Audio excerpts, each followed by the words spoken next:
following show contains adult content. It's not our intent to offend anyone, but we want to inform you that if you are a child under the age of 18 or get offended easily, this next show may not be for you.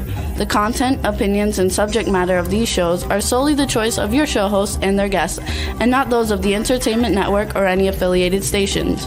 Any comments or inquiries should be directed to those show hosts. Thank you for listening.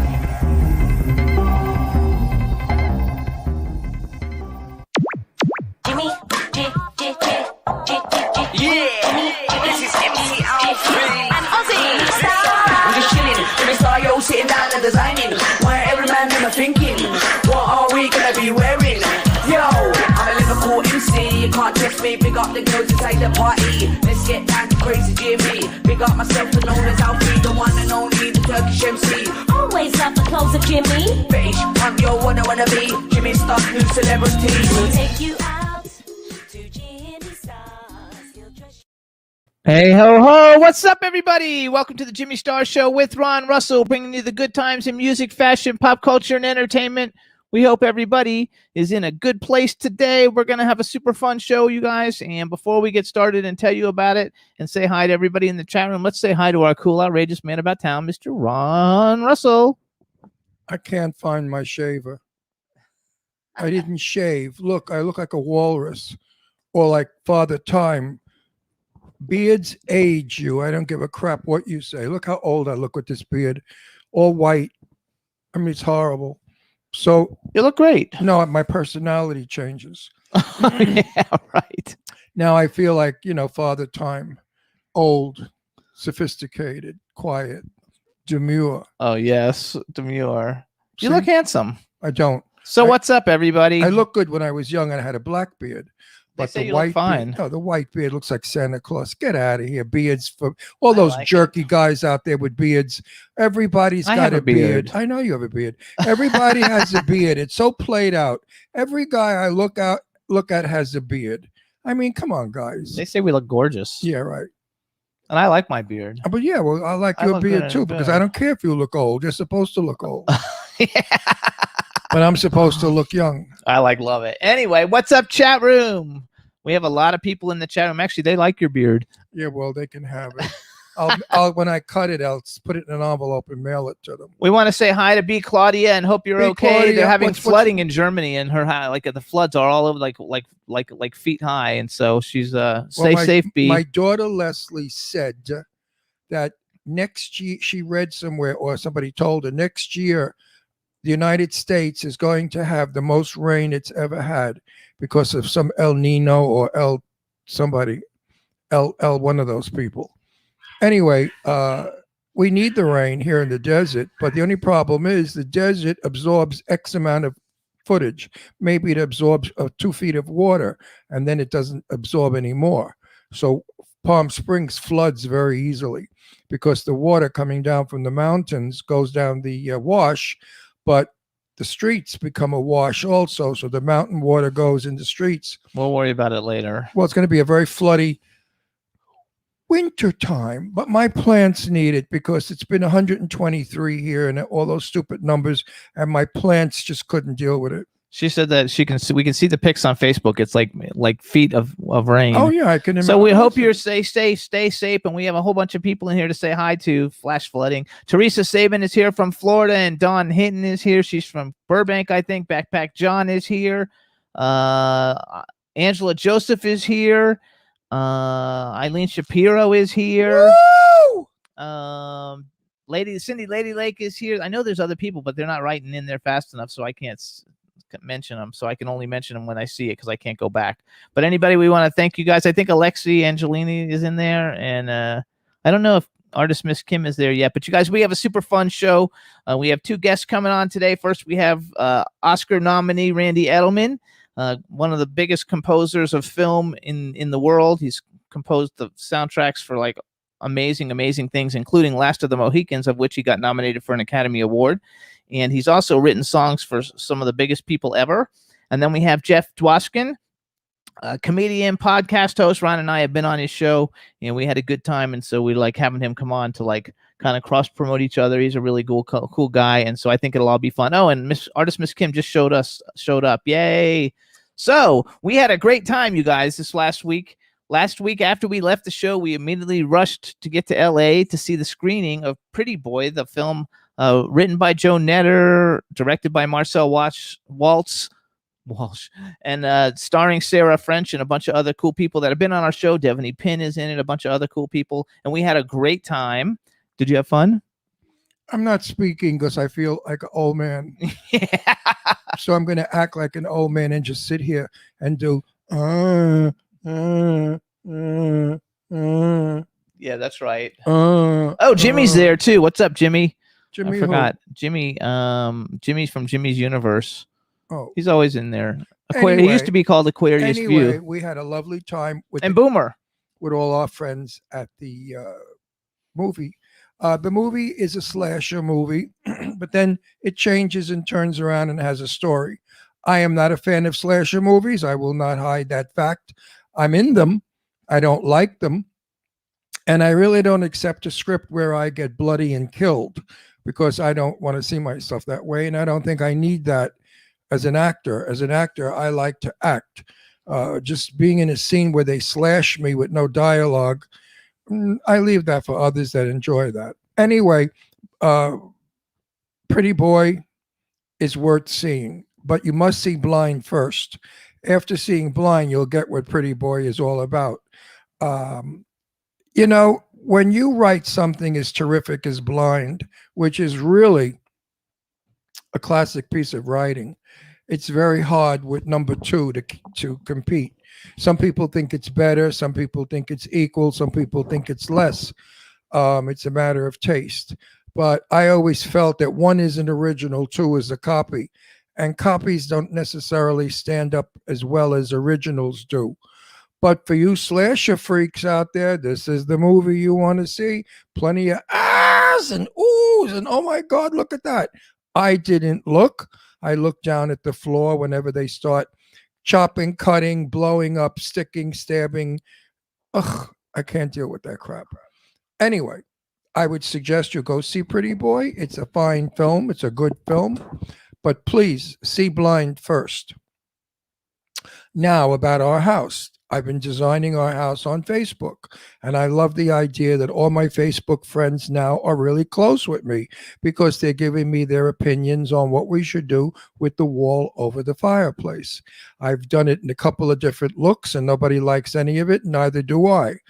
But now I've hung a painting there that's really an interesting watercolor, and it goes well with the seafoam bricks that I rock ledge that I painted. The only problem is our living room now looks like two fairies live in that house. It doesn't look like men live there. Two old queens, you know, like I should serve tea to other old ladies. It doesn't have a young, springy feeling to it. But then again, you know, we are old, so I guess it's befitting who we are. As far as mid-century goes, I've had it. I had it in the 1950s. I hated it. I don't like it now. It's cold. It's like a doctor's office. And it's all made out of junk today. There's no wood. It's all pressed cardboard or some kind of weird stuff. So you're spending a fortune of money on a sofa that doesn't even have down in it. And you know, you buy it, you're spending a lot and getting little. Years ago, the furniture was made indestructible with feathers and foam, and the fabrics were all high quality.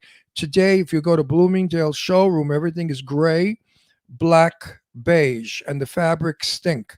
They're not even good fabrics. They're all polysynthetics. So what do I do now when I need furniture? I go to consignment shops and I buy the magnificent stuff that cost a fortune years ago that people don't want because they've gone mid-century. Thank you for going mid-century because now I'm able to buy real wood. I only have wood in our house. I will not have composition, and I will not have junk, you know, crappy, made like crap screw-on leg furniture. Hope I'm not offending you out there if you have that, but that's your taste. And you gave your opinion. Now I'm giving you my opinion. So on, you got all kinds of people in the chat room, and I want to go back to talking about Pretty Boy. But everybody in the chat room says the house is beautiful. They all saw the pictures. No, I have I have a watercolor up now of a woman, a Pompeian woman, you know, Pompeii. It's a beautiful watercolor. but it does make the room feminine. I mean, that room looks like I should wear a gold lame it gown, and doesn't. Jimmy should be in a hot pink satin gown. It does not. Does so. Look like two fruits. So anyway, Like a fruity living room. show Dawn your watch real quick, and everybody loves it, and they all said they love the aubergine. The what? Aubergine. You pronounce it correctly, or I'll beat you. Aubergine. It's called aubergine, you Floridian. And show the picture. Show the watch. I showed the watch. I know you're showing the band. Well, here, it's my 40s watch. That one's mine, actually. The pink one. I love it. Well, thank you for telling everyone that. I borrowed it from Fago over here, Miss Bitch Face. That he likes that pink. He I got do. I so love that excited. He piece. said, "Oh, the room is pink." We also want to give I it- said, "You are such a fairy that you love the room pink. You're I love such it pink. You're a real fucking girl. I really mean it. You should have tits. I'd be happy. Tits as big as Angie's or They all love the watch. Eileen tits. If you're gonna have Eileen is tits there put in, too. if you're gonna have tits put in, have them put in the size of Eileen's. They said the watch is beautiful. Now they're laughing, and they love pink too. Yeah, but you're a man. I mean, I came from a culture where pink was for women. But Men- you're wearing pink, Well, because nowadays we're allowed. But in my day, even has pink shoes on. in the 1950s, pink and gray was the big thing. Okay. And I remember having a beautiful gray linen suit, double breasted, gorgeous suit. And I wore a pink shirt, soft pink with a gray tie. And my father said, "Take that shirt off or you look like a fag." And I thought to myself, gee, already they know it. But anyway, I changed the pink shirt and I put a white one on. Back then, men did not wear pink. They were ashamed to wear pink. Today, thank God, Ralph Lauren and all the other great designers have introduced us to so much color. And it's nice that we don't have to always wear beige, gray, and white and black. They're talking about my phone case. You're right. My phone case is pink. I Everything love this it. fairy has is pink. I swear to God. I have sneakers and I have I'm buying him pink. loafers. I'm and I going I'm to- wearing pink shorts. I'm going to buy him pink ballet slippers because he wanted them when he was a kid, and his sister got them Oh, at and they're talking Christmas. about how much they like my pink. Wait, and he thought that he was getting the pink ballet slippers, but they were for his sister. So he knew he was a homo when he was like 6 or 7 years old. All right, I didn't find out until I was a teenager, but he knew he was a They homo. say I wear pink very well. Yeah, because you're a fairy. That's why you wear pink very well. Anyway, real quick, going back to the Pity Boy thing, you guys, we had a blast. We had all kinds of friends there that you guys know who have been on the show. Sadie Katz was there. Jan Birch was there. Al Burke was there. The guy, Dan Babick, who we saw 2 weeks ago on the show with the little puppy from the Who's a dog sweet- show. he's What a a great guy. Angela a Joseph. sweetie. Angela Joseph was there with us. Looking She's in the chat room. outrageous. She had on a top that I swear, I It don't was know. a dress. Her dress is a contest going on. Who's bigger, Eileen or Angie? I mean, but if Eileen and Angie were in that room, there'd be no room for anybody else because their boobs would have taken up all the space. But Angie's got some set of We also Jugs.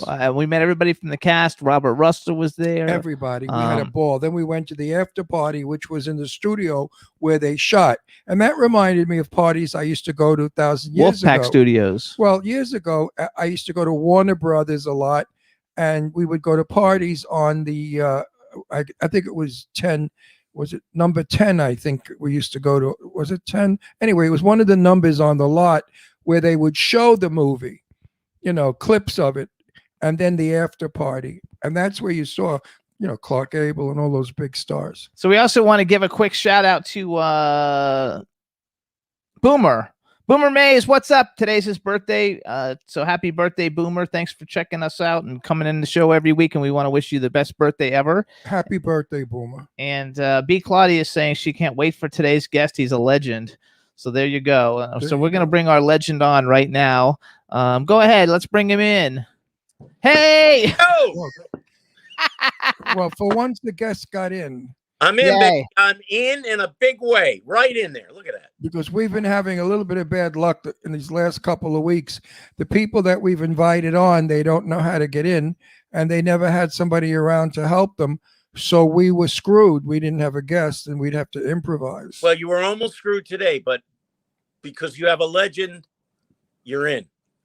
Well, you are a legend. You So let- hang on. So now you're on your phone, right? I was doing I'm on the so- phone, but I set it up in front of my. Yeah, it's in front of my Yeah. laptop. Is there a way that you can turn the phone sideways, or will that mess you up? So we have a long picture of you, a hold wide on. picture. There you go. Look at that. Now it looks like a real camera. There you go. Perfect. You're okay. So now we got to introduce you. All right, everybody. Now we want to welcome to the Jimmy Star Show with Ron Russell, one of the most talented men and an Academy Award nominee, Mr. Randy Edelman. Hello and welcome to the show. Nice to be here. Good to see you guys. I'm glad we're in business here. Yes, me too. Let me introduce you. Starting off with my cool, outrageous man about town co-host, Mr. Ron Russell. Ron Yeah. Russell. I Nice know to him meet well. I know him. Nice to meet you. I Nice bet to meet you're a nice little Jewish boy. Of course. I'm a half a Jewish boy. Half is better than none, baby. Well, you know, somebody once said to me, which half is what? I said, well, my upper half is Italian because it works like hard labor. My lower half is Jewish, I said, and it goes once a month Okay. All right. with a lot of begging. Well, okay. We're not going to get into that, but whatever. It's fine. So Good. now we have a chat room full of people. Everybody's represented, like lots of different countries. So say hi to everybody in the chat room. Hi to everybody in the chat room. Then you have to do some special ones. So we got Eileen in there. So she's say hi to Miss Eileen. She's the greatest. Yes, Great. she is. What do you men see in her? Besides her boobs. I mean, every guy that has I met her. I've never even. When you have that kind of soul, the beauty just exudes. You look at no boobs. You're the only one. no, I'm not the That's only 'cause one. I know. I said he's the only Oh, one. yeah, who's not you're the only one. Everybody else always tells us how much they love her boobs. Every guy that we know makes a comment about it in private. I mean, I personally, when I saw Eileen, I didn't ever saw boobs. I just saw her charm and inner beauty, and that's a lot of shit. But anyway, But I'm with you, baby. That's the way I feel about her. There you go. So hold Good. on. We Yeah. also have the one who actually wrote that you're such a legend in the chat room. Her name is B Claudia, and she's in Germany. She's fabulous. So say hi to B Claudia so she can faint. B Claudia, is that B like Beatrice? BEA? My mother's. No, B like the little bug that flies B- around and gives B- you honey. Oh, B. Oh, that's too hip. Okay. Hi, and B. right now she's floating because Germany is flooding. Yeah. Bad Which floods stinks. in Germany. So B is doing backstrokes as she talks. All right, everybody. So now we're going to tell you a little bit about Randy Edelman before we get going too far. So first of all, he's a composer. He's a singer. He's got a brand new song. We're going to talk about that in a few minutes. You can follow him on Instagram. He's The Real Randy Edelman on Instagram, and he's Randy Edelman on Twitter, and that's EDELMAN. So Randy Edelman. His website is randyedelman.com. And I'm going to do some bragging for you, and then we're going to just come back and talk about all of it. But that way people get to know who you are a little bit. So you guys, as a musician, he was the opening solo act to many groups, including the Carpenters, Frank Zappa, and I don't know who the Mothers of Invention are, but it was on your website. So I know who they What were. do you mean? That was Frank Zappa's group. I didn't know that. Okay, Yeah. this is old history. Why are you talking about this stuff? No, because it's fun Let's to talk move about. on, baby. Move No, on. let's not control our No, no, show. no, don't- no, Let us no. control the show. Don't Oh, you Ron, tell us give me a what to break. do. No, me a fuck fucking off. No, Fuck All off. I don't like being told what to do. Okay, you're a Ron. guest on our show. Act like a guest. Are you Okay. Don't serious? do that. No, I'm not kidding. We will ask you the questions. You don't direct us. Okay. Okay, I don't. should I- Like, Do you would want I me do to that to you? Would I do that to you? Okay, He's you go on. He's building bricks for you. He's giving people your background because you have an amazing background. And to leave out one piece of work is a sin.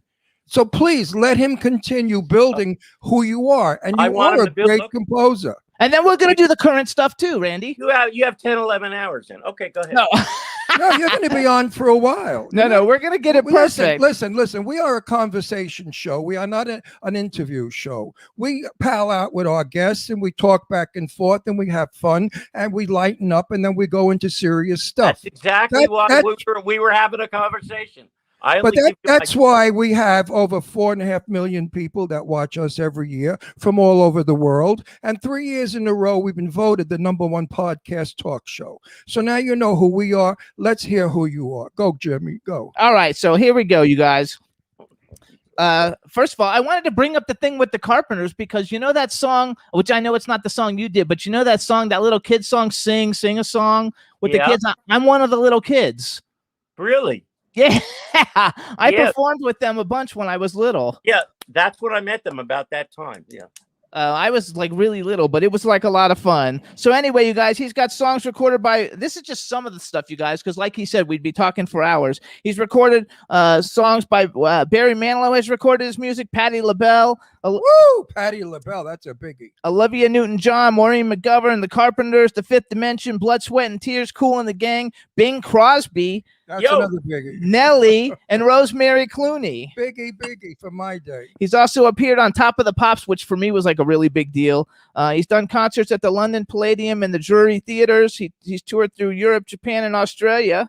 And he's done movie scores for like huge, like this is like super impressive. It's so many things are impressive, but I picked out the films though for you, Randy, of the films that I actually like a lot. So here we go. Alex Cross, because I have a friend in it. National Lampoon Christmas Vacation, The Executive Action with Burt Lancaster, Jeez. Ghostbusters 2, Twins, Troop Beverly Hills, My Cousin Vinny, Shout, which believe it or not, like I love that movie Shout, and I love that guy Jamie Walters, who I've been trying to get on the show. Now he's a fireman, he doesn't act anymore. The Last of the Mohicans, of which you got an Academy Award nominee, congratulations. Mask, While You Were Sleeping, The Quest, Dragonheart, For Richer or Poor, Head Over Heels, The Skulls, Triple X, 27 Dresses, The Boy Next Door with Jennifer Lopez, and Leap Year with Amy Adams. Now, I And know there's a lot more. and- What did I and- miss? What did I miss? oh my! I know I missed a lot because I only said about 20, and there's hundreds of them. Think Civil War.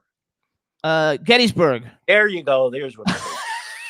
I knew Ron was going to chime in with that right away. Okay, go ahead. No, No. You have an amazing. I hate the word amazing. Everybody uses it. You have a fabulous career, my friend. You have really succeeded beyond most people we know. I knew. Beyond my own. Well, I knew Burt Bacharach years ago, No. and I thought Burt Bacharach was big stuff because he wrote 6 songs that I loved. But you, my darling friend, you have absolutely outshone everybody. Oh well, not Burt Bacharach is an original, a great. Yeah, but Right. six songs. Look at you, what you've got. Oh, Forget he's about got it. more than 6 songs. Okay, well, I'll if you want, I'll give him a ring and he can come on the show. Okay, got yeah, more than I knew Bert when he was married to Angie years ago, many years ago. I didn't know him then, but okay. I Okay. love it. Okay, so you got all these great things that you've done. Do you have something? And I also know you did stuff for like the Olympics and I don't know, a whole bunch of things. What is like if you had to pick a career highlight? What is something that has been like one of your favorite things? Because obviously you got a zillion of them. Well, here's the thing. I didn't, when we talk about these things down, when you mention them, which is wonderful for me to hear these things, and of course I remember all of them. I didn't do things. I didn't go from one thing, doing my albums and writing songs, to suddenly composing for films. That's a 15 or 20 year, thing before that started. So from each thing, there are different wonderful stories, which we don't have time to get into them, but there are certain songs that I wrote that turned into things that were totally unexpected years later. The films, every different genre, whether it be action, period films, and all the comedies I did, they each director, they each have their own story. So I don't really have, one in particular of any of these areas, but it's not like I went from one area to the other area. There was a gradual kind of turnaround. And actually it was, in many of these cases, it was hard work to almost turn the ship around, so to speak, because all of these things for me were totally unexpected. I was a classical trained conservatory graduate musician. So I had no idea long ago when I was interested in music that it would go to any of these places. I didn't want to be a songwriter. I certainly didn't know anything about film scores other than just like you would go and see a film and you may hear the music and think it's great. But I didn't have a path I was going down. The only path I had that I was going down is I figured there may be a way that I could not get a job, sit behind a piano. I've never been in a band or anything like that, and create and write music of some kind, which I liked all different kinds of things. And that was my goal, to be able to do that. Love it. So, what work of yours are you the most proud of? Like I said, in the areas of scores, I may say to you, Mohegans or Gettysburg or a film called Come See the Paradise, the great English director, the best director there was, Alan Parker, called Come See the Paradise. But then you have all the comedies like The Mask and My Cousin Vinny and all the Schwarzenegger twins. Loved My Cousin Vinny. Well, that was an unexpected. A lot of those things that I did, they were nothing. There was no expectation. They were not big budget films. When they came out, they weren't particularly successful. So I had a lot of those kind of odd situations that seemingly it's not really that I picked things. It's not like it was hard work getting them as opposed to someone else being on them, but things would they would turn out very well, and they've all stood the test of time. As far as the songs, a lot of them were songs that I wrote that I put on an album, and my albums never really sold except in England, a few of them, but then they would get a certain song, the least likely song, like Weekend in New England that Barry Manilow did. They were the songs that nobody really responded to when I did my own album. And I never wrote songs for people. They were always people finding these things on my albums. And there's stories that go along. The Nelly story, the rapper. I dressed him. I used to be a clothing designer. I actually dressed Nelly once. I didn't do that, but and I don't know whether it was you or Ron that said something when you said Patti LaBelle and. I love Patti LaBelle. Okay, well, I worship Patti LaBelle. Okay, well, Patti LaBelle was the reason for the Nelly record, but they're 20 years. That's a 20-year story, and a 5-year story before Patti LaBelle recorded my song from my album, and of course did a 8-minute screaming version, completely different than my nice little quiet ballad that I didn't even want to put on that album it was on. And then she did a version of it, and it was right at the end of the time when there were kind of regional like R&B stations, and then it's not like that obviously for years and years, but it was a big R&B hit. And years later, Nelly took that version of my song and worked with it, and that's how I got that. Tell everybody the name of the song. What's the name of the song? Hey, the name of the song is "Isn't It a Shame?" Okay, I know that. That you wrote that? I wrote, of course I wrote it. Yeah, I know that. I know. And Pat, my friend, sometimes such as love must end. This quiet. I fucking love it. Okay, I so know. then Patti LaBelle took She that, belted it. She belted and it. it was like 8 minutes long. They cut it down to maybe 4 or 5 minutes and became a hit single.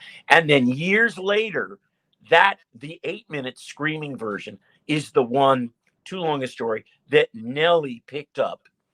And nobody really told me. And until it was like a hit. Huge. Yeah, but it's a great it was song. a huge hit. It's really a great song, by the way. I would say you did an excellent job on that song. Thank you. No, it's a fabulous song, and Patti LaBelle does make you crazy with it. She goes on and on. When I went to Santa Monica Civic after she recorded it, I hadn't heard the record. They just said, "Oh, she did the song on her album. It wasn't a single yet." And I went and I saw her with her group, LaBelle, I think. Right. Yeah. And the Bells. And and they were coming off that big, that French, that huge song, Lady Marmalade or whatever that was. Oh, that was good. Right. And I saw her and I went back and then we talked. I went back and met her and then it became a hit. And so there's stories behind these songs of mine that weren't obvious from the beginning, and they were on these albums that I did for years.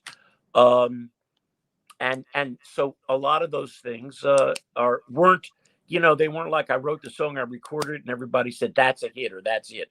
They were always the ones that both that song and Weekend New England, the record companies wanted them off the album. You were only allowed to have 2 songs, and both of those were going to be tossed. And I did something to One of them I removed. I remember a song I removed. That was easy. But the other one I couldn't. So I worked out a way to have them both on. And there are more stories like that. But those were two. Well, why don't you write a book? I mean, you've got so many stories. You know how interesting that book would be? The background of music for a change. We always have background of movie stars. Now, Patti LaBelle, I read somewhere, when she did On My Own, never thought it would be the hit it was because it was interracial. People were upset that a black woman was living with the white man in the song. Back in those days, that stupidity existed. Today, thank God, it's gone. So Patti never dreamed in a million years that that song would be, and it's a fabulous song, On My Own. What do you think? Yeah, that's a Michael McDonald song, right? Yes. Yeah. Well, you know, a black woman with a white man back then was not a very pretty sight. We love Michael McDonald. All you have to do, is mention a name to me, and I'll give you like an incredible story about me. Oh, well, Patti But LaBelle. I'm not going to do that now. But But I love Patti. Patti LaBelle was supposed to come to my house for dinner because what's her name from Kathy Sledge. Kathy Sledge is a friend of ours, and she lived in the next town from us in Pennsylvania. So I mentioned to her how much I love Patti LaBelle, and she said, "Well, when my husband and I come to your house for dinner, we'll invite Patti LaBelle." But the studio said you have to be in LA immediately, so we had to move back to LA, and there went my meeting with Patti LaBelle. Okay. Have you ever met her? Oh yeah. I love her. Is she nice? And everybody says she's a darling person. Yeah. A lot of times you meet these people, especially after they record a song. Sometime I'll try to remember this. I'm going to mark it down. I'll tell you the full story because there's something really insane that I've left out of this story, but I'm not going to. Oh, damn it. Write a friggin' book. I went up to San Francisco to play songs for a producer. His name was like John Rubenstein or something like that. And that's where I played the song. I didn't meet her yet. And when I left there because of an event that happened while I was in the guy's office, I never met her and forgot about the song and her. And then months later, I found out she recorded the song and I was shocked. But the big story is what happened when I was sitting in that guy's office. Well, if you don't tell me, I'm going to cut your throat. Okay. It involves a shooting. Okay, that's a even better. shooting. This is juicy. Go, boy, go. Okay. Yeah. Okay. I really, okay. So I go up there with a wonderful woman named Margaret Nash, who used to be married to the well-known Johnny Nash. Okay. But she wasn't at the time. She was working for my publisher. We went up to San Francisco to play songs for this guy in, what is it, Fisherman's Wharf or whatever, that little area. The music scene at that time, there was a lot of stuff in San Francisco, record companies had studios and stuff. And we went in to play. We had an appointment. Obviously, we flew up to San Francisco to play this guy's songs. And while I was there, somebody walked in and shot the guy. Oh my God, you're kidding. Seriously. I'm serious, yeah. No, I'm not serious. Did they shoot him? Did he die? Well, he didn't, thank God. But it was that serious. Of course, when you're sitting in a room with somebody, little office, playing like demos for this guy, you would never, you can't imagine. And it was so fast, I thought, you know what? The light above us blew out or something because it happened real fast. Turns out this was a guy who bought demos to this guy, and the guy had constantly returned them or never returned his calls. It was as simple as that. The guy ran out of there, so I never saw the guy, or it just happened in a split second. But the guy narrowly escaped from death. That's good. Well, thank God that the guy didn't decide to shoot everybody in the room. To me, no. Thank God she did the song. No, I'm kidding. No. No. So you're from New Jersey too, right? I read it on your website. Teaneck, right across the bridge. My relatives are from Teaneck. The Neros, they were there for centuries when Teaneck was just a mosquito swamp. Well, it was a mosquito swamp when my mother told me in 1921 when she used to go there as a kid. It was all swamp. But yeah, I can hear your Jersey accent, and I got to tell you. I never. No, I have to tell you, I love it. It's music. You're giving me when you speak New York and Jersey, I'm in heaven because I have a New York accent and I refuse to lose it. No, don't lose it. I me too. You know, I love your been out accent. for I years. love it. I could listen to you all day. Well, I love the way. No, it's East. You know, in California, they make me nauseous sometimes with the call you, and it's real neat. I mean, who the fuck talks like that? You know. I mean, in New York, we say, "Hey, fucko, how are you?" You know, we're more down to earth. We're real, and when you speak with honesty. Out here, they all sound like they're full of shit. He actually knows that because he lives here. He lives in Beverly Hills. Oh, you live here? Yes. Oh, in Beverly I'm right Hills. here. I'm right Oh, in Beverly shit. Hills, baby. The least likely place for me to live. Right here. Right. I've been here a while.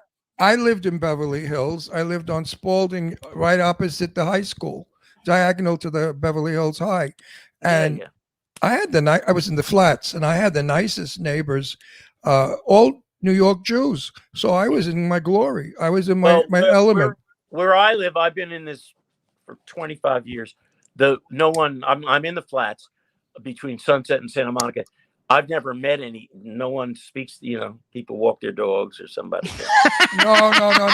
That's how it is where we live. No, I had what? But you were in I went and spoke to my neighbors. Next door to me lived that beautiful girl from Peyton Place, the TV series. What the hell was her name? And you got to remember Barbara something. You got to remember too, though. He's talking about a long time ago, like because people have changed now. They used to be friendly. I think probably everywhere. Greg Morrison was on the other side of me, 2 houses down. Was Greg Morrison from that TV show, whatever it was called, and across the street was on Penthouse 4 was Rita Hayworth. We saw her the night they came and took her away, the ambulance and all the cops. So I had a pretty active little block. And my neighbors were very nice. All Jews from New York. So, I mean, Jewish people are yentas and they like to talk. And it was comfortable. It was home for me. Then suddenly it started to change and Iranian people started moving in and everybody hated the Iranians, which was bullshit because one of my dearest friends to date is Iranian and they bought the house across the street and he owns the rug company in Beverly Hills, that big rug place. And he's a sweetheart and his family, they took us in like we were. So anyway, he moved back to California. He moved back to New York. They treated us like mishpucha. But anyway, then I moved back. I went back to New York. Yeah. You gotta that's my politics. We live in Palm Springs now, and it's just like probably like it is like we don't know any of our neighbors really either. Because there are no Jews here. There's all Goyim. All Goyish There's some people Jews down there. Not where we live. Not in our development. I don't know where you live, but I mean, there are 4 Jewish people here that we're dear friends with, Marilyn and Andy, and Sean Kanan and Michelle, and who else is Jewish? That's it. Oh, wait. We have Teresa Sabin is loving this. Teresa Sabin is kind of like B Claudia. She's just fabulous. She supports our show all the time. She never misses it, and she's talking about how much she loves this and how wonderful you are. And actually, everybody in the chat room loves you. So just say hi to Teresa for me too, because they love that when we do that. And then they hear it on the replay. Hi to Teresa. Hi, Teresa. You gotta love it. So basically, then of the story you told us a little while ago. So basically, even as not the story about the guy getting his shot. The story about your career. So even now, basically, you recorded stuff for you, and other people took it and recorded it. So they're not banging on your door for. I mean, you've done all these movie scores. Oh no. Well, hold on. No, movie scores have nothing to do with songwriting. I don't write songs anymore at all for years. I wrote my new single when I was locked away here. Was about something specific, and I love doing it, and I love it. But no, songwriting I stopped that was like a different lifetime. So I just stopped. I don't have time. When you score films, it's a completely different animal, and it's a different craft, and it has nothing to do with songwriting. Okay, so then what about for movie scores? In other words, you're retired. No, I want him to answer, not you. No. No, songwriting is not. There are no songs in movies. That's not about film scoring is not about songs. Right. Yes. Songs are extraneous things. Now, many years ago, people would write lyrics to themes like Moon River, and that was great. They don't do that anymore. Any song that's in a movie now is a finished record that You're somebody. right. You're right. Now, maybe there'll be one example you can You're give me. right. No, So my job as a film composer is to make scenes that a director has shot, whatever they may be, action, romance, comedy, work, and let the music enhance the scenes. And the last thing a director wants to hear from me is, you know what, I think maybe there'd be a good song, a lyric to that melody I wrote. That's not, so, and it's a different thing. For me, the film scoring was and is, because of the time constraints and all the pressures involved, a real wonderful musical challenge. So But do they come to you? Don't you think we've lost something in film? Remember Three Coins in the Fountain, Love is a Many Splendid Thing? Those songs, no, but those songs made the romance. It made the movie so round and juicy. Well, now, love songs now are horrible. They're rap, and rap is not romantic. there are still things. There's still things that you can. I mean, Did you see the movie, Angelina Jolie's movie, The Tourist, With Johnny Depp? with Johnny Depp? It's an old movie, about 15 years old. No, it's not. Yeah. It's only about 8 Yeah. or 9 years old. Yeah, And the best musical score in a long time. The music was magnificent, and I can't find the album because I want that album. well, my best friend produced it. He And there you go. he produced the movie. Oh yeah. Oh, so maybe he can tell me if they recorded. No, listen. I'm having a thing with him now, so I'm not going to call him. But he produced Oh, that. all right. They moved that, and that movie, I believe, I could be wrong. I think it was scored by a Polish composer, really, really good composer. So you're right; it was probably a great score. But you know what? When you do a movie, you don't always have. They won't do a soundtrack because of reuse fees. So they may Yes. not have, because if it was done, you would be able to get it in 1 second. Just See right. that, and I can't. And the musical score was so romantic when they do the waltz together in the palace. I don't it's not- remember even seeing it, but Oh, you should see it. It's really a fine film. Wait, do you go back and watch? Wait, and Angelina Jolie is That's his absolutely favorite. breathtaking in it. Well, she grew up in my house. She lived on Roxbury. We lived on Spalding. My daughter went to school with her, so I know Angie since she was like 4 years old. So hang on, I want to go back to you though, because then you, first of all, I messed something up before, but I have another thought in the meantime. So do you watch your own films to hear the scores oh god, after they come out? Yeah.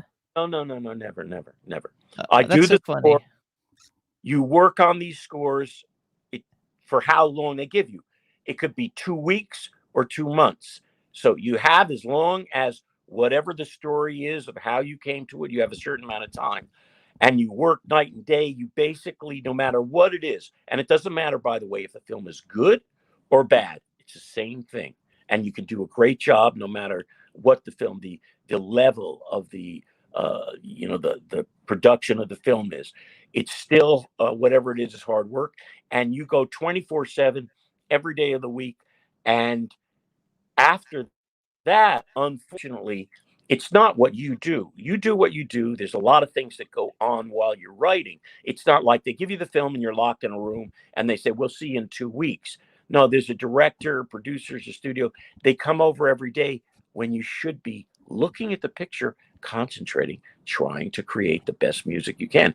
But of course, every once in a while, there's a knock on the door and it's these guys. So the answer to your question is, what happens is you do it, and then when you're done, you have to turn it over to them and they go in for their mix. A mix is when they do the sound effects and the music and everything.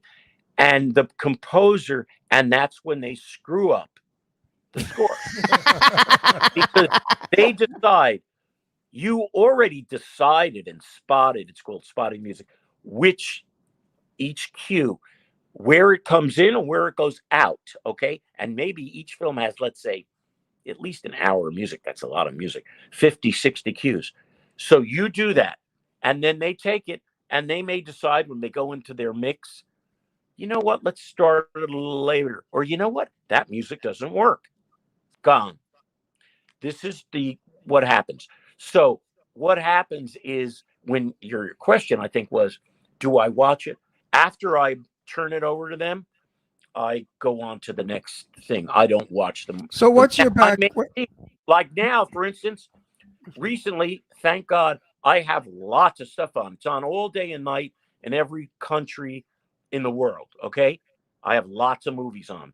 And even here, because I don't sleep at night, at 3 a.m, I will hear something, and I may have not really ever really listened to that score with the picture, the way it turned out. Now, that's maybe an overstatement, but not really. And I will hear something say, hey, you know, that was, I was right about this or that, or they messed it up and took out the best cue in the movie. That's sort of what happens. So, no, you don't sit around and watch and, quote, admire or decide you did a lousy job. When it's over, That's it's the way he over. is with all the movies Well, he's in. He doesn't you know, look at them. I don't look at any. I've done a lot of movies, and I don't look at myself. I mean, I was forced to look at myself last week at a red carpet, and I left the theater saying I look like a fucking old bag. I mean, I aged so quickly, and the lighting sucks because years ago they lit you correctly. Now there's no lighting, so jowls show bags. I mean, you look wretched, and they love to come in for nose hair shots. And I think it's hideous. I want to What know are these movies that you were in that they come in for nose hair shots? a lot of them today. Close-ups are the thing. Years ago, we did a standard shot of the whole room, like a theater, and the characters walked around in the room. Now the camera walks, and the camera does it for you. So if you're going to walk in a kitchen, they have your headshot walking in the kitchen, then the establishment of the kitchen. It's a new way of shooting, which stinks. Anyway, I want to know about your background. Which parent encouraged you to do music? Neither. Wow. How did you get to where you? That's a hard school to go to. I just sort of showed an early interest, and I would go over to luckily we had a little spinet piano in the living room, which all good Jewish families had. Absolutely. And you know, and everybody had to start piano lessons, even though the music wasn't really in my family. So I expressed some interest and started playing, you know, like the ballad of what was that series? Davy Crockett. Like that was one of my first remembrances of a quote piece of music or a song that I kind of picked out. And then it's still to this day, I always marvel at the fact that they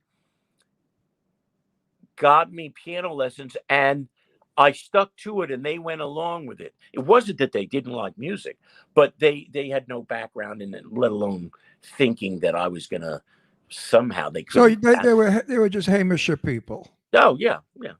So you didn't come from money or big shots. No, not at all. No. Zippity doo dog. Okay, so hold on. So he's got. Wait, that makes me even respect and admire you more that you did it yourself. I like people who. No, I like people who don't get it easy, who don't inherit it from a parent. No.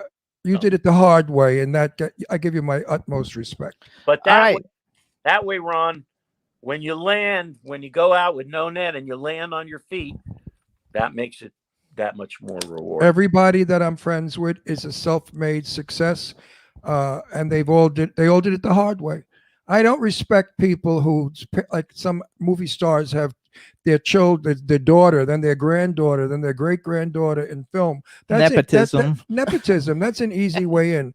Somebody like you or me, for example, that didn't come from it. I came from the projects in Brooklyn, you know, during the Second World War. I was born 1940. I'm 81 years old. So I've been around the block a lot of times. And I've seen too many people get it easy, and they're the bitches. They're the ones that are not nice. But the people that worked hard to get what they got, they're the nicer people. I agree. Yeah. I'm going to be in a hold on. movie soon with Lainey Kazan. I love and adore Lainey. She's a dear friend for 40 years. And she was a simple Jew from Brooklyn. Father was a bookie. Mother was a Hamisher woman. And Lainey, look who she is today. You know, I admire her so much too. It's wonderful. And So hang on, because I love what you did. I'm on a timeline here. Well, this is what he's here for us to tell him what we think. I know. So first of all, I want to talk a little bit because everybody in the chat room now, they're all like posting about your new song. So you have a brand new song. It's called "Coming Out the Other Side," released on Tribeca Records. I know there's 2 different versions of it. Tell us a little bit about the song because he's going to actually play this live for us on the show. The Wait a song. minute. If he plays it live, are they going to cut No, it? because he's playing it live. It's okay. No, We're not playing a recording of it. Oh, okay. I'm going to do a different version of it. The song is really a song about that I sort of came up with the concept, but it's a fun thing. It's a kind of rock and rolly thing about how, after, hopefully, when I came up with the idea, it was before the vaccines were so successful that, when they let us out, everybody's going to have a good time. Basically, the song is called "Grab Your Hat, Put Your Best Suit On." That's really the title of the song. But, that's a little long. Seriously. That's the title of the song. Grab your hat, put your best suit on. But called it "Coming Out the Other Side" for Well, reasons. it's no longer than on the sunny side of the street. Yeah, well, it's just So- like the Weekend in New England story was supposed to be "When Will I Hold You Again." Anyway, getting back to the song. But the song does have, even though when you listen to the record of it, it's a real poppy thing, and I spent a lot of time on the percussion stuff. There's another side to the song, and if I put it in a certain style that I won't say I originated, it's a very piano arpeggiated style, and I slow the song up and I sing the words in a certain way, it becomes a very personal song. I still say, "Grab your hat, put your best suit on," but you don't laugh. You kind of take it a little more seriously. And so here, for your listening enjoyment, right here from the Major 7th Recording Studios in Beverly Hills, California, grab your hat, put your Right. best suit And you have to say live, not recorded. Live. on. Or I they'll said cut. They'll live. cut it out. okay. We're For your listening enjoyment. There Okay. you go. Is thank you for that.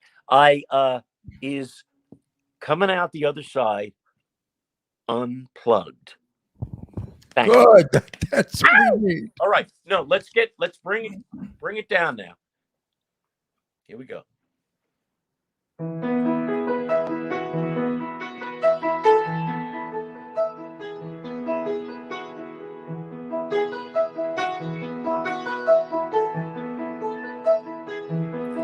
You wake up with a smile on your face, 'cause today you can run from your place. You've been locked in your house all year long, but today you begin a new song. You've been pushed from your purpose in life, and then there on the edge of a knife. Now it's time to reach out and fight back. Time to see what this life all about. Take your good looks and deny them, and let your heart be filled with pride. Grab your coat and all your belongings, 'cause you're coming out the other side.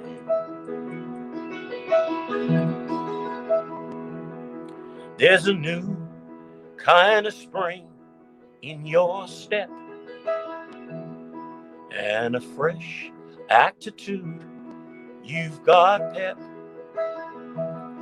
and a new kind of spirit fills your space, and a new attitude, it's your new place. So just take a good look all around you, and let your heart be filled with pride. Grab Grab your hat. Put your best suit on. 'Cause you're coming out the other side. Grab your hat. Put your best suit on. You're coming out the other side.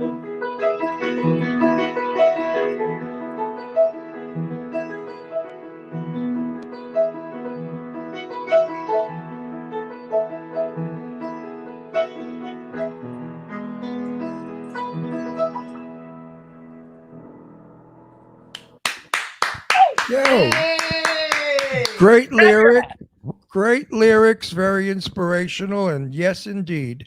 And that's a good song. And I can imagine when it's full orchestration, how exciting it's going to be. It is. It's out now, you guys. You can get it now, you guys. It's available. It came out a week ago. It's a different version. Are you going to release the ballad version also? Well, maybe for certain, for certain instances where people are kind of, I kind of messed up the lyrics, by the way, a little. Nobody noticed. Nobody noticed. But yeah, nobody knows because nobody knows the song. But I just when I got to the first chorus. But for certain situations, that people are interested in it for kind of a, using it, it would work good in that light. The record is a lot different, but it's fabulous, and everybody in the chat room loved it. The lyrics, Are beautiful. They make a point, and I think after all this crap that we've gone through, we need a point. We need something to say. This is what it was, and you did it in that song. Thank you. Because a lot of people are just still walking around saying, "But why were we locked up? Why couldn't we go to restaurants?" I mean, they're a little brain dead. But that's I know people that do that. How come? How come we couldn't go to movie theaters? Because you could die, stupid. You could get the flu. But anyway, your song tells it all. Thank Very good. And by the way- You're an extremely talented man. That's why in the beginning of the show I got angry, because I wanted to brag about you, and you're so fucking modest. You didn't want us to do that. And that's the reason you're here. You're here because we think a lot of you, and we wanted our audiences to know that. Well, I'm sorry it came off like that, but No, you can't. You were saying no. Gavin, No, you're good. You're good. You really are a talented man, and you've really done a lot of a huge package of work. I mean, I don't know how your brain could put all that shit out there, not be the same. I would be duplicating it. How do you do that? Not duplicate? Well, you sort of, like I said before, you concentrate, whether it's a song or a score, on what is in front of you and what it is, and how you can best, in an original way, that can best put that idea or that score across. And so that's the way that I approach all these things in separately, one at a time. And like I said, that's why it's not like it sounds like I do all these things or write a theme for the Olympics or NASA, the space shuttle, or all stuff. I do them separately. I get hopefully very enthused about each thing that I do. I concentrate, and then I'm on to the next. But when I do it, I'm fully devoted to whatever it is I'm doing. So so first of all, everybody, you can all go to randyedelman.com to see all the different stuff he's done. So I have a question, like the songs that you recorded, I mean, that like Patti LaBelle recorded and Weekend in New England, do you have your own versions that are released like on your website that people can hear? Oh, no. Just, yeah. No, they're on my albums. They're all okay. No, It's your version on your albums then, right? No. So go to YouTube, Randy Edelman, New England, and you'll see what'll come up is you'll see my version of Weekend in New England. I can't wait. I'm going to do that today. Randy, if someone does a cover of one of your songs, do they need to get permission from you to do that? No, not at all. No, they of course you pay for it. Oh yeah. Well, no, nobody pays for it. You don't get paid anything. So I could make if I wanted to. No. It's my song. It's registered. They record it. They don't record it like it's recorded by Joe Blow. It's Randy Edelman, published by whoever the publisher was, always. So that's yeah, but you don't make any money. Yeah, they do. If they make money, money. Randy doesn't make money. Yeah, he does. No. Jimmy, if you want to get on the show, go to Randy's house and I'll interview you too.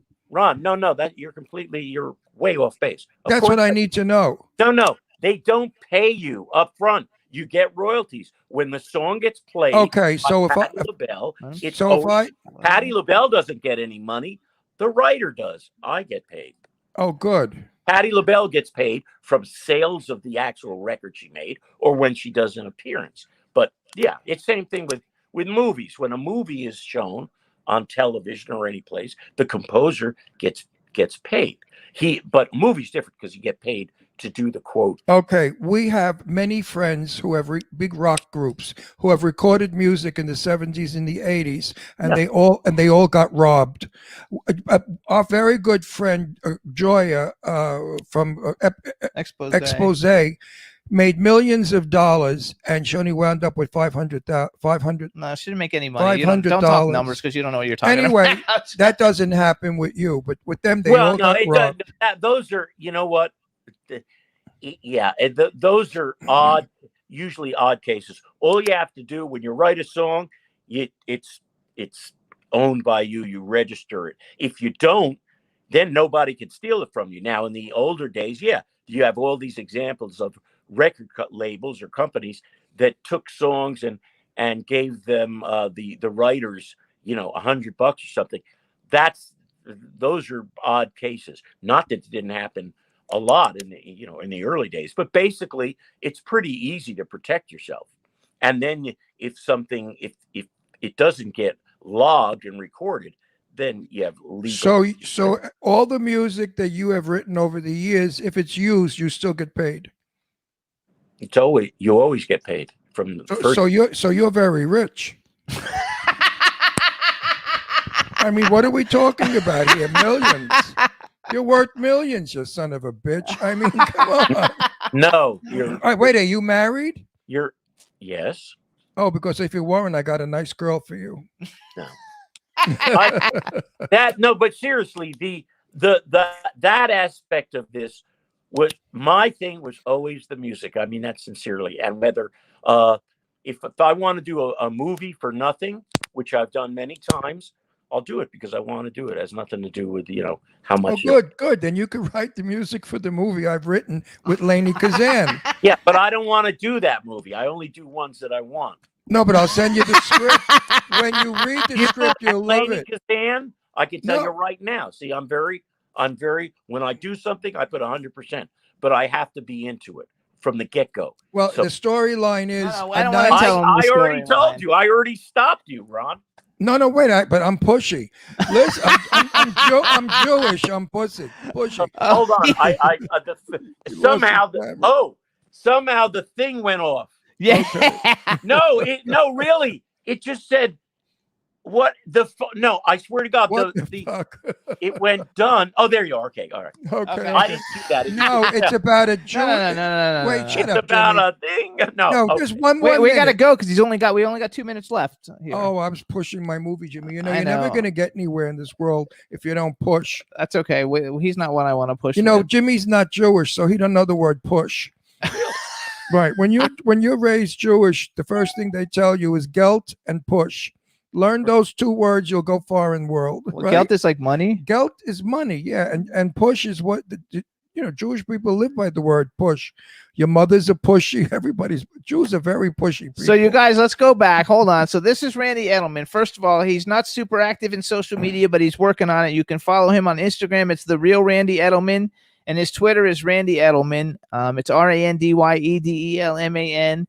The brand new single out on Tribeca Records is called Coming Out the Other Side. It's available on all your streaming platforms and digital download sites now. His website is randyedelman.com. He's done so many phenomenal things. And so you need to watch all the movies and listen to all the songs. And I'm totally going to Google you now. And he's a listen hell to of- all you doing Weekend in New England and stuff. And I he- want to hear Yeah, that. all you do is just put it in there, and most of the time on you can get anything you want. And then you look, if it's Weekend New England, you may see it's been recorded by all these people. You'll see the original version of mine. Isn't it a shame? The same thing with Patti LaBelle. You'll see there's an original. Right. And the versions you'll see are much different. So you can give me the credit for writing songs. In some cases, you give the other Well, you know, everybody has a rendition, and Patti LaBelle did a rendition of your song, but it's still your words, it's your music. oh She no, just, completely. Yeah, no, that's she just screamed it out and jazzed it up. screeched it. I'd say, not screamed. Screeched. Oh no, Okay. Patti LaBelle can hit notes nobody can. I mean, It's- her high It's that C's can blow a sounds that window aren't out. even notes, but anyway. Yeah. Right, exactly. He loves but her. I want to say something. Sorry, it was rough in the beginning. You're a hell of a nice guy. Thank You're you. a sweetheart. You're And you're so- you're good. You're Thanks. good. You know, I'm from Brooklyn. I'm very tough. I'm very outspoken because I don't give a shit. I'm 81 years old. What are you gonna do? Sue me? What are you gonna do? Have me Call thrown out my of the, lawyer. Okay. wait? Have me thrown out of the business that I've been in for 64 years? Frig all of you. I'm grandpa. Anyway, you're a terrific guy, Randy. I'm not sorry you're married. I'm happy you're married, but I have a nice girl for you. Nice. Yeah. A nice girl, really. She's loaded. She's worth millions. And I that mean, and that's a whole other life. Yes, that's a whole nother one. So everybody, We can't guys- go near that. that's right. This so is wait a minute. Is your wife in the business? Oh, my wife is in the business in a big way. Yeah. Who is she? Maybe we know her. we know her. You know, Jackie DeShannon. Go fuck yourself. That's your wife? Yep. Jackie is your wife. I love her. So Why didn't you tell me this from the beginning? because I don't Because this is an Oh interview my with him. God, I love her. Yeah. Are you kidding? she hired me as her conductor when I was 19 years old. You talking about Jackie that I know from years ago that made music? That Jackie, or, Jackie just- DeShannon, yes. or is it You're a woman talking with about- this? You're With talking wo- about the woman that's the forerunner of all the rest of this women songwriters, right? I love and adore her. Yeah. It's the same Jackie. It's not a woman with the same name, right? Yeah. How All did right, you? that's how we it. did- gotta go wait a because we gotta minute. go. Thank Wait, you. wait, We wait, gotta Ran- go. Randy, if I knew this, I would have asked you long ago. How No, did you? well, no, you do The yeah, romance. and I wouldn't have answered one question because that's You wouldn't have told us the romance, how you met and fell in love. Nope. That's How- okay. Why is that? Because he doesn't want to. is right. Well, we stray off the subject. There we go. We Well, we stray off talk the about subject. everything. Anyway, Oh so my we want to God, thank. Jackie is your Congratulations on wife. your wife, on your wonderful Woo! career. Thanks for coming on the show. Lots of people are going to love it, and Right. everybody in the chat room loves it. And we wish you the best with the new All single right, coming out great the to other see you side. guys. Good luck. Thank you. Bye. Get out of the heat. If you're in Yes. Palm Springs, get We out are. of Next the weekend we're in LA. Take right. care, Randy, and Great, give your wife Ron. a big Good give to her see give your you. wife a I'll big kiss give for me.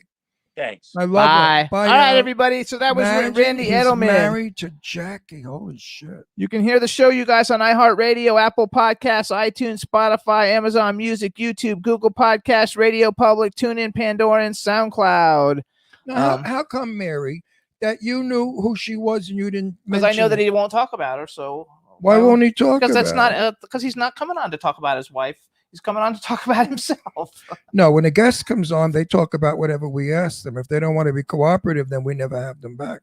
Yeah, but You know, you come on this show, you got to be I know, open and we don't honest like do. we are. We talk about ourselves. I know, talk but not about everybody you. Does. I talk about you. Anyway, we got to being a- move. We got another guest. Yeah, but I talk about you loving Pink and being a big fairy. I know, but that's because our audience knows us. So there you go. Let's let it, Jeff I want in. everybody that comes on our show to be open and honest. There we go. Hey, what's up, Jeff? How are Jeff's you? Jeff's laughing. Jeff, if you're not open and honest, get the fuck off the show right now.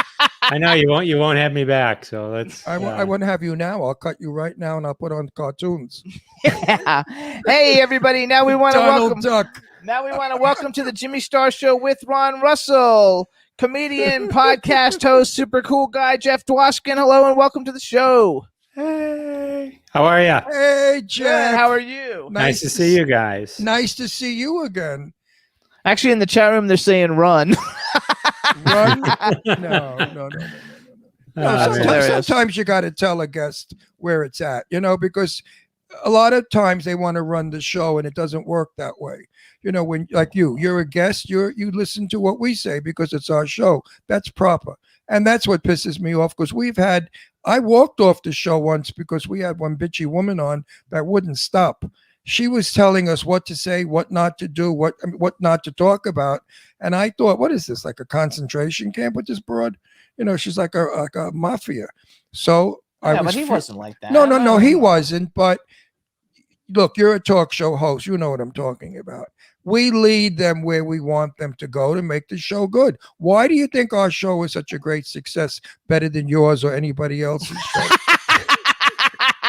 Because we know how to do it. We know how to get the guts out of our guests. So hold on, because I want to we we know how to get the we guts. don't want to hear you talk. You're such a fucking bore. Yeah. Anyway, let's go to Jeff and talk real quick. So first of all, Jeff, you guys look good. What, you have work done? No, this is all natural, Ron. Oh, you're in love or you just got laid because your face looks good.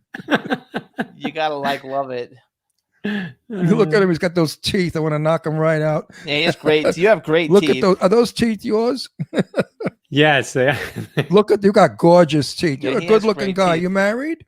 I am married. Yes, we Oh, can well, talk all about my wife. That's fine. I got a The- nice girl for you, too bad. So you guys, everybody, this is Jeff. His website is jeffisfunny.com. He has a great show. It's called The Jeff Dwoskin Show. Actually, it's live from Detroit, The Jeff Dwoskin Show. And I don't know. Tell people about your show a little bit. Like when is your show? Tell him before it goes off the air. Yeah, sure. Oh, yeah, absolutely. So it's the podcast live from Detroit. It comes out every Monday at midnight Eastern time. It's a pop culture comedy kind of mix there. I love talking to comedians. I love talking to actors. I got a whole social media background, so I do a little bit of that. And it was sort of like a little variety show-ish type thing. But the anchor of the whole episode is usually an interview with someone famous or a comedian or something like that. So wait, Wait. He's absolutely underselling himself. I have been on a million talk shows, and half of them I will never be on again. His show I will. We had a lot of fun on his show. His show is really very good. Don't underplay it and don't undersell it. So If I you- have two shows. The other one, that's the podcast I was just describing. My weekly live show, Crossing the Streams, which our highlight episode featured Jimmy Starr and Ron Russell, is a weekly show that's completely live and interactive like this. But we just talk about shows that you should be streaming on TV, because everyone's always like, what should I be watching on TV? And so we just kind of built a whole show around it. Like here, we talk about stuff you should, and sometimes stuff you shouldn't. So No, but it was different. It was interesting. Of course, I had a lot of fun with it. My humor is a little off the wall. But what was our rating? I bet it was outrageous. Did people like us or they hated us? Yeah, when we were because they either on- love us or hate us. No, they love us. How could they hate us? We're honest. We're open. We tell it like it is. There's no bullshit on this show. You want to bullshit? Go on. So your wait a sh- go second. on Anyway, your I want to show. go back. I have a question. So because I read that on your website, which is, you guys, it's jeffisfunny.com, talks about his show, and you said you talk to comedians and actors, and then so what kind of like what do you do with social media? I know you're on social media because we follow each other. What do? You give like social media tips or something, or what is the social media aspect of the show? So one of my day jobs is my entrepreneurial side is I've been in the digital world since late 90s. I run a web property a Twitter property called #Roundup, which is a company as well called #Roundup and #Stampede. And we run hashtag games all day, every day on Twitter. And the majority of them trend top 10 in the United States. So since 2015, I would consider myself like an engagement expert in Twitter, at least, and very knowledgeable in social media. In 2017, when I was originally going to do my podcast, it was going to be called Viral Intentions. It was going to be all about social media and how to write to go viral and get the most reach out of your posts that you can.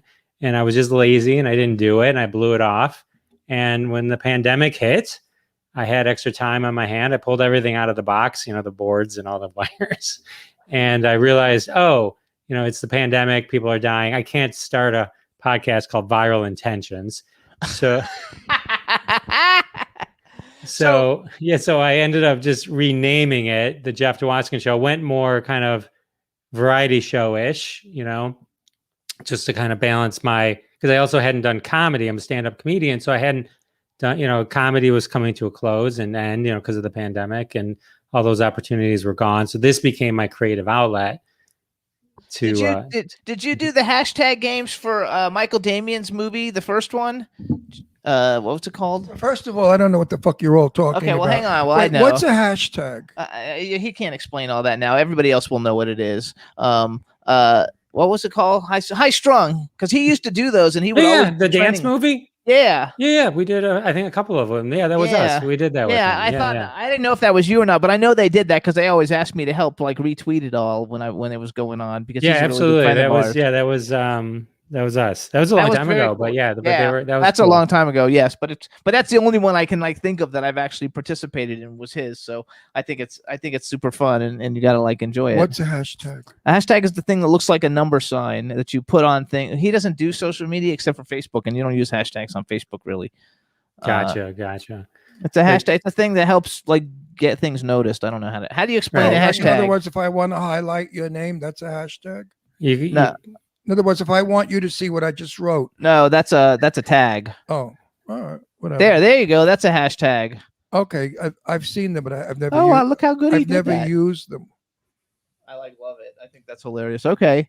So so you got this show because like I actually wrote down first of all as a I think this is as a comedian, but I wrote some notes down.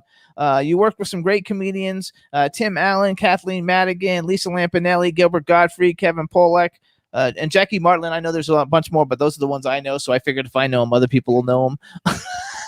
Yeah. Because I don't know all the different comedians. So how often do you do stand up? I mean, I saw on your website you won all these like awards at all these different like comedy festivals.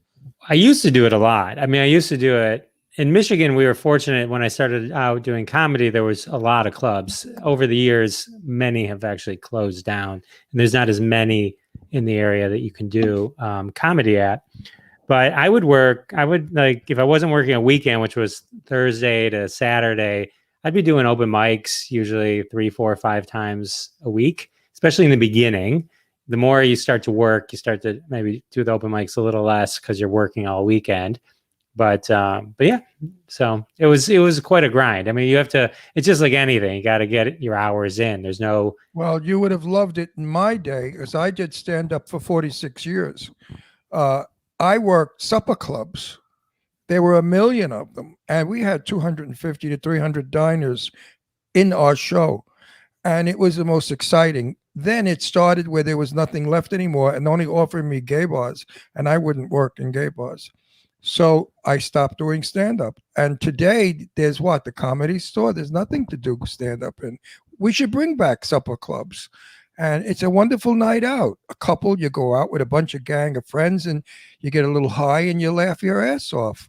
I mean, we've really turned into shitty people. We used to be bad. We used to be better people 30, 40 years ago. So wait, We don't know how to have fun anymore. Nobody laughs. I think that's true. And in comedy, you can't do jokes. Years ago, I did jokes about people I knew, tits and ass jokes. Today, you can't do that because they put you in prison. Or they cancel. So really, you can't. Like, actually, I have a question about that. So, like, because Wait a minute, I'm not finished. You interrupted me, Mary Pink Fairy. okay, go. Did you know he loves pink, the sissy Mary I married? Oh, I can't. But you're the deal one with wearing it. the pink shirt and the because pink watch. because I want to be a fairy like you. No, seriously. How do you handle stand-up today? That's a question I want to ask him. We have to boycott so much of your stuff. Like, in other words, if you're doing a joke on Eileen Shapiro, you're not allowed to say she got huge tits. Okay, because people go, oh my God, that's sexist. Well, she is a woman. She does have big tits. And yeah, she is sexy. So why not do a joke about it? How would you handle that? What are you going to talk about? Yeah, that's the question. She's got big eyes. No, the question is like, Who how gives do a you, shit about her how do eyes? you now you're doing stand up, and because of the climate of the world, I already asked him and that being question. canceled. Why I are you know, but reiterating? not about because you asked about Eileen Tits. I don't want him to. Who cares about that? I want him No, to do. but that was an illustration. I know, so I want him to tell me in general, like, how do you work out your stand up now that the climate has changed so drastically? Well, I moved away from observational stuff, like the breast example you mentioned earlier, a while ago, and focus more on kind of just family oriented stuff. Or if I have a joke, I would frame it in the sense of either me as a father or as a husband or family. So it sort of became Boring. kind of a So it's structure. about you, though. So then it's about you can do it about you because if you make fun of you, you're not going to cancel yourself.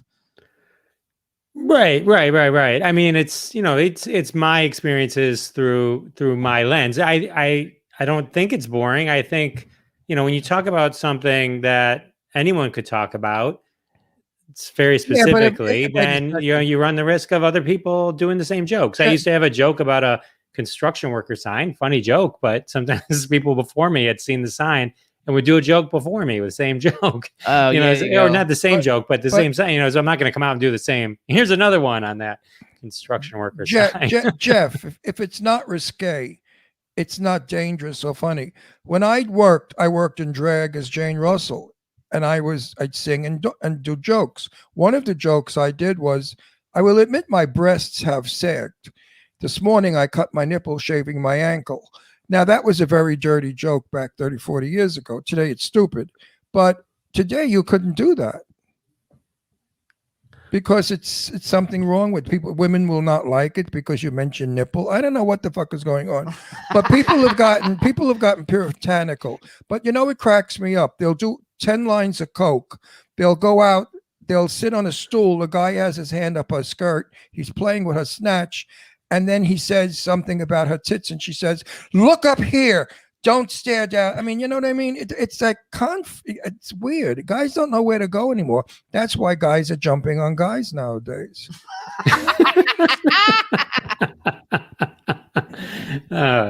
Is that why we've seen an upsurge in that? Yes. Have you No, have you started? seriously. Well, have you started to? I mean, because we're basically. I don't know how it is in Detroit and California. We've only been opened up for like a month. That you can actually not even a month, like 3 weeks. I think that you can actually like go out and And here, when you work, you have to watch your P's and Q's. So you would be so strapped tight that you probably wouldn't even be funny here because what are you going to talk about? Like Farmer John jokes? I mean, I don't know. Like my father jokes? What kind of jokes is about yourself and family? Oh, my mother this morning, the dishwasher overflowed. Ha ha ha. No, have you actually gone out? Have you actually gone out now since the world is open and done any stand up with the new climate? It's interesting. Like when they started to open the clubs before everything was ready. There was that kind of a lull where they're like, "Oh, maybe we can reopen," but I wasn't ready yet. This was pre-vaccinations and all that kind of stuff, and I was like, "No." And then, sure enough, every one of those clubs closed 2 weeks later because everyone at the club got COVID. That's sick. Yeah. Yeah, and so I haven't taken any gigs, and I think I missed a wave. You know what I mean? There's like the Yes. booking wave, and then I have this other thing too, where the podcast, as you're aware, takes up a lot of time. Yes. So Sure does. people look at it. It's not just a matter of just getting on, and there's a lot of research and editing, all that kind of rigmarole. So when I said to my wife, "Oh, I might go back to do stand up," she like gave me this look like, because I put so much time into the podcast. She's like, "And now you're going to disappear in the weekends also?" And But I'm they like, pay, "Well, they don't pay well. No. I used to get for a weekend. This is a Friday night show, 2 shows. I did an 8 o'clock dinner and an 11 drink. That was Friday and Saturday, and I got $200 a day. That was $400. That was top salary. That was star salary back in the 1960s. Today, what do you get? $100, the same thing. If you work, it's scary that it hasn't really changed So- much. But so if the- I work It if I work an entire weekend at a club in Michigan, one of the clubs in Michigan, a feature or MC, it's usually about the same. It's about $250 or $300, and that's for 5 shows. So You that know. hasn't changed at all. It's bullshit. No, it hasn't changed since I mean, I've been doing comedy 19 years. It hasn't changed a penny. So Well, I started doing that back in 62 or 61 or 62. And like I said, we had supper clubs. Everybody came dressed beautifully, mink stoles, men in suits. The stage was beautiful. There was always an orchestra handy if you needed it. And the supper clubs were Town and Country in Brooklyn, which was the most famous, and Cherry Hill, New Jersey, that club I worked. I worked all the very straight clubs, the big straight clubs. And we thought that was a lot of money, $400 for the weekend back then, because I paid $135 a month rent for a doorman apartment with a swimming pool. So I was rich with You were 400 rich, okay. with 400 a weekend. But Live- you today, you Freaking can't. Dave Hughes is in the chat room saying he wouldn't get out of bed for that. What? No. Dave Hughes says he wouldn't get out of bed for that. Well, Hi, Dave. well, Dave's in the UK. Hey, Now Dave. you know Hey, somebody Dave. has said to me that I should go back to work. Even older, I could be funny. And I said, well, what are they offering? They said, oh, they give you 500 for the weekend. I said, I don't put eyelashes on for 500 for the weekend. Are they serious? $500 for the weekend? No. I think it's funny. Well, I think it's cool, and I think it's cool the way you've created a show that people actually like because your show is actually good. Like we've probably Well, you're nice. You're good. Thank you. you know I know You I and don't know you in Manhattan. Manhattan is. I like him also. of the scene snobs. You know Mick. Yeah, I would go back. I would go Oh, on and there. we have 3 podcasts we like. So Yeah. like you're always very supportive too in Yeah. social media, which I appreciate. You're one. And Mick Manhattan with the scene snobs, and then the other one we like is the What's his name? If you invited no the us, something podcast. if you invited us back, we would come back. No, what was it? Hang on. The Amazing Podcast or something. Freaking amazing, freaking awesome podcast. Those are Freaking awesome. the ones that we Yeah. like a lot. But the rest, good ones. I've been on maybe 12 or 14, 15 of them, and no offense to them, but they stink. Oh no, I had the most horrible time. I mean, if I didn't carry their show, they just sat there like morons. They didn't say a word. And I thought to myself, you're the host. You're supposed to guide me through this. And they didn't. They don't know how to host. That's they it. want to know if you're going to travel with your show in the chat room. I don't know what that means exactly. Travel maybe as a travel comedian. means he goes all over, like different states. I know, Well, but right. what- Well, that's the reason I want to. When you're doing, I know you guys have been around forever, so you've built up this. No, he massive has. And following. I have. But I realized, like, it would have been it'd be great to still do stand up because then I could promote the podcast. Like that could just be a way to make cards or whatever, get people to listen to the podcast. No, what you But- do is you photograph the stand up as a podcast. right? In other words, you should have on your show, like right now, make believe this is your show and we're on it. You should show us 3 or 4 minutes of your stand up. And this makes your show interesting, and it also is your commercial. You want to get more viewers too? I'll tell you what I've been Yeah. doing, which Variety in a show is what makes it happen. unfortunately, my Instagram got hacked 2 days ago, and I still can't get in it. So I got hacked, which really bums me out because we get a lot of plays on a show. But like, if you put your show on Instagram TV, you'll get a lot of views. And it can be up to an hour. You can't make it more than an hour. So like, I have to edit, what you want to go on there. But like, I think in like 3 months, we got 2 million plays on I just don't. on I Instagram. I put Crossing the Streams, the live show, like the one you were on. That's on Instagram TV, and I always end it purposefully. Starts at 9:30. I end it at 10:28 every time, so it's under 60 minutes. So I don't have to edit. So I do the same. Well, I One just, And another suggestion. In order to make your show a happy show, don't wear black all the time and get the hat off. yeah, you're cute. People want to see No, you. wear something more color. Wear colors because we know that Jimmy and I are colorful on our show, and it makes the show happy and colorful. You look like you're going to go, to a movie. You got to look more theatrical because you are a showman, and you should look like a showman. You shouldn't look like Joe down the corner bar. I tell you why I wear the hat, Ron. I wear the hat because I feel like my forehead's gotten so big that the light reflects off of it, and I don't like the way I look on camera. You know what? There's a thing called base powder. You powder your head, you won't shine. A lot of Burt Reynolds used to do that when he was going bald. They used to put black powder on the back of his St. Anthony bald spot.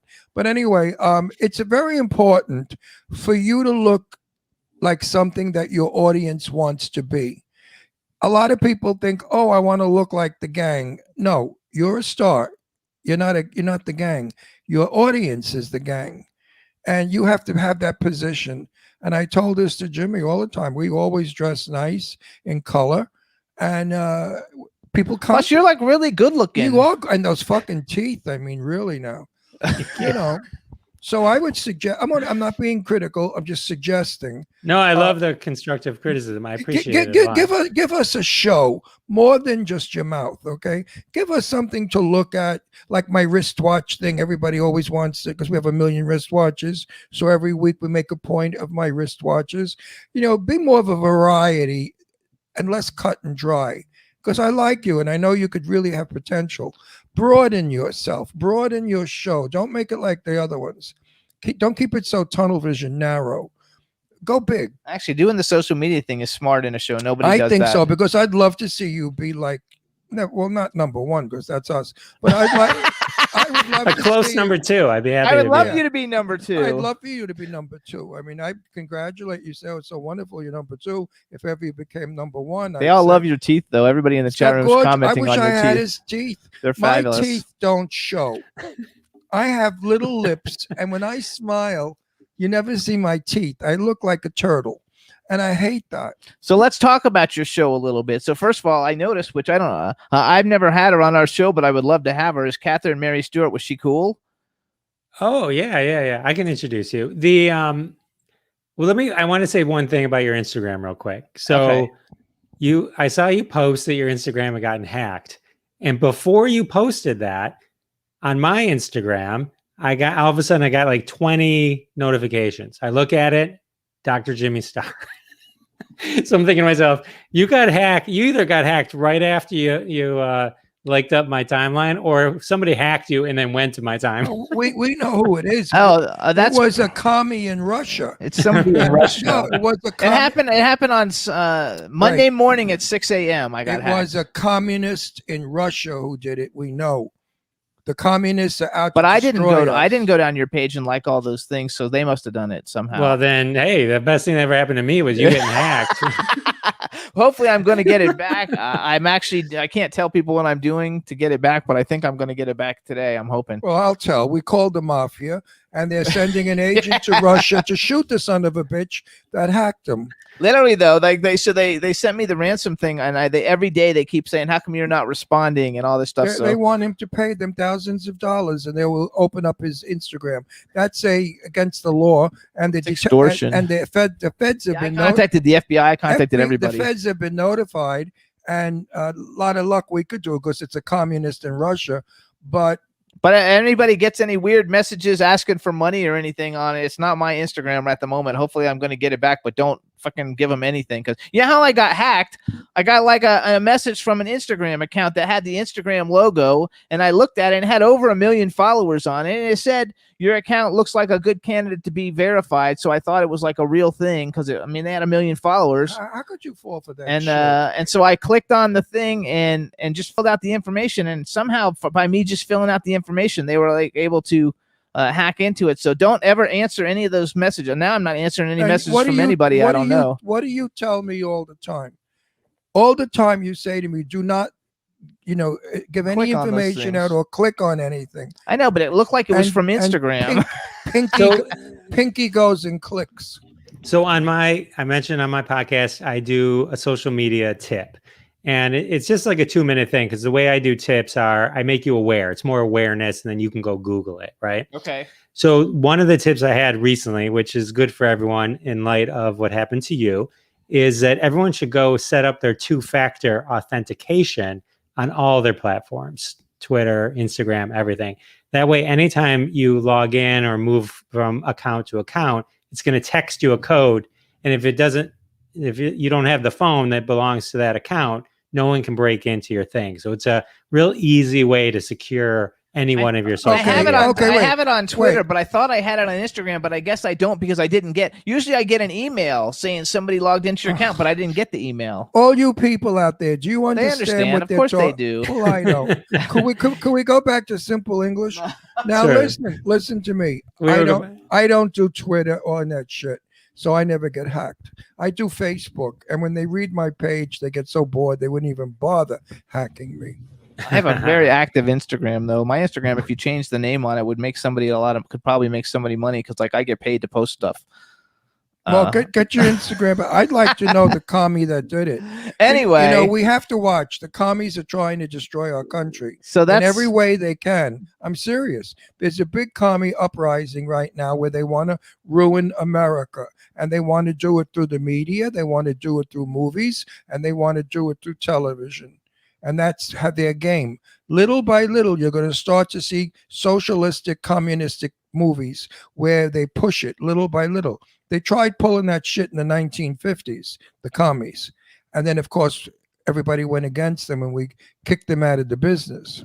Anyway, So that's my little. that's his thing thing. for the day. But I want to go back to the Jeff Dwoskin show. First of all, I want to know, is Catherine Mary Stewart cool? And then let's talk interviews and stuff. So who are some of your favorite? First, tell me how Catherine Mary Stewart Must was. you shout? And then after you tell me Must how you Catherine, shout? she's really good friends with who's the girl that we saw at the Kelly Maroney. Kelly Yes. Maroney. Have you had I- Kelly Maroney on I your show? knew a girl. I named have had Boney. Kelly Maroney on my show, and Catherine Mary Stewart was awesome, really, really great. And what I liked about her, which I know you guys would appreciate, when she responded back to me, she had already listened to like a few episodes of my podcast, so I knew she really wanted. It wasn't like just a yell, "Come on!"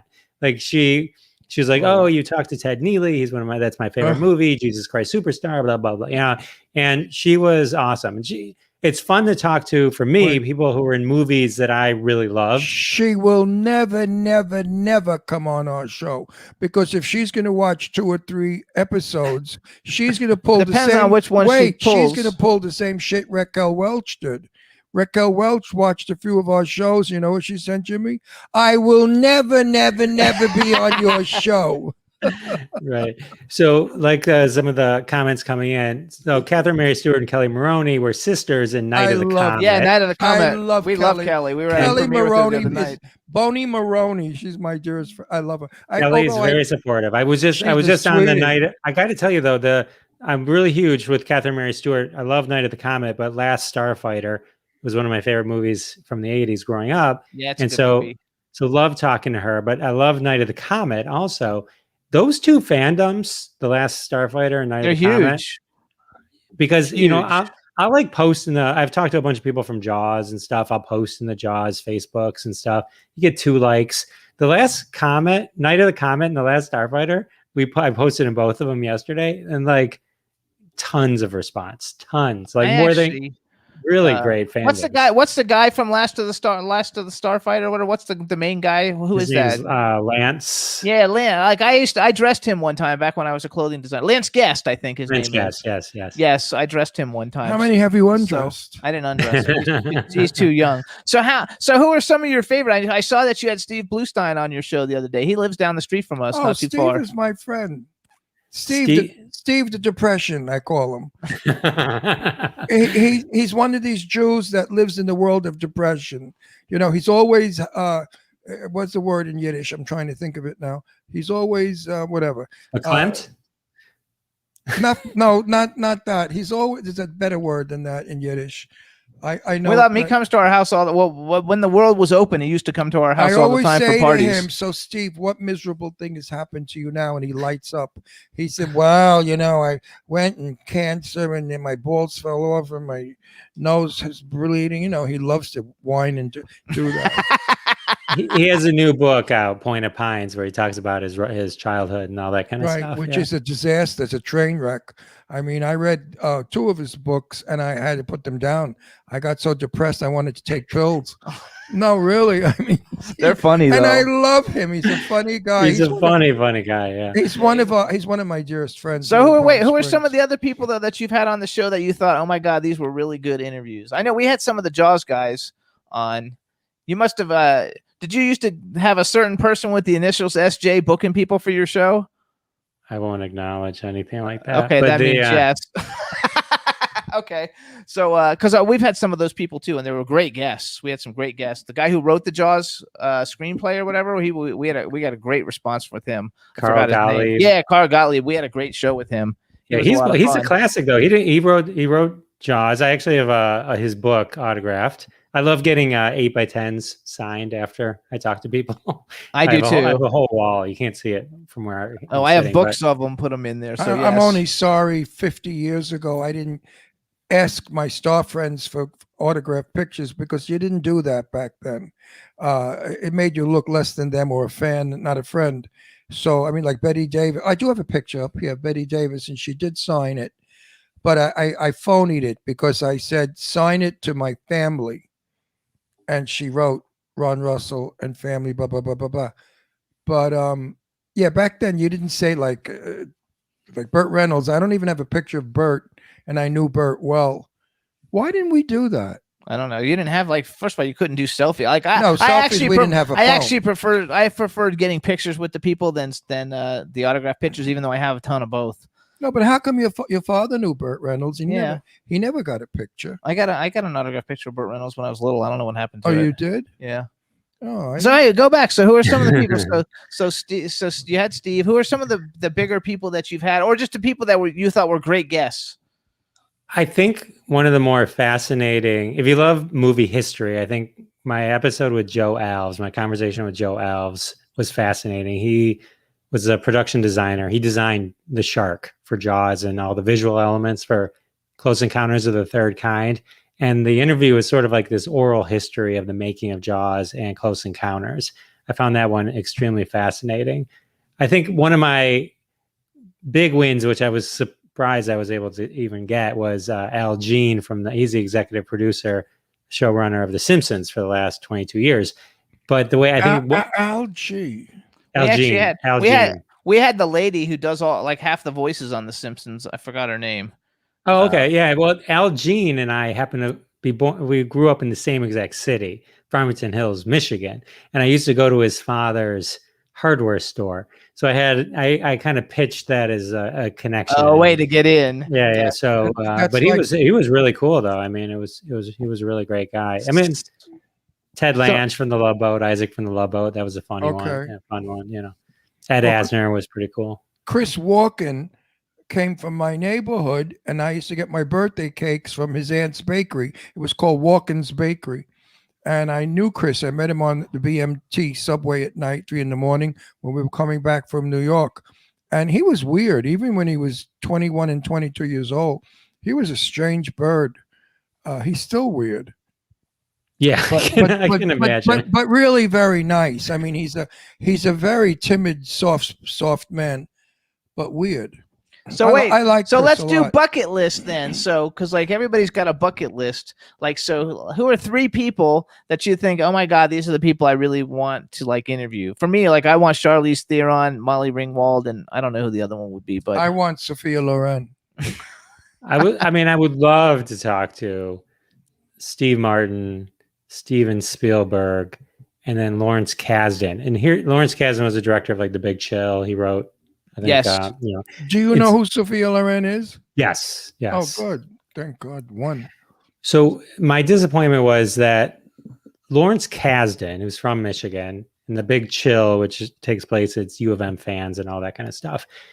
A few years ago, a friend, someone who used to live in my sub, was outside my house. Our daughters were friends. He comes over and he says, Jeff, you know, Lawrence Kasdan used to go to your house. I mean, you know, before it was mine, obviously. He used to go he used to be in your house and he would sleep there. And the 2 people that lived there were 2 of the people he based the characters in The Big Chill on.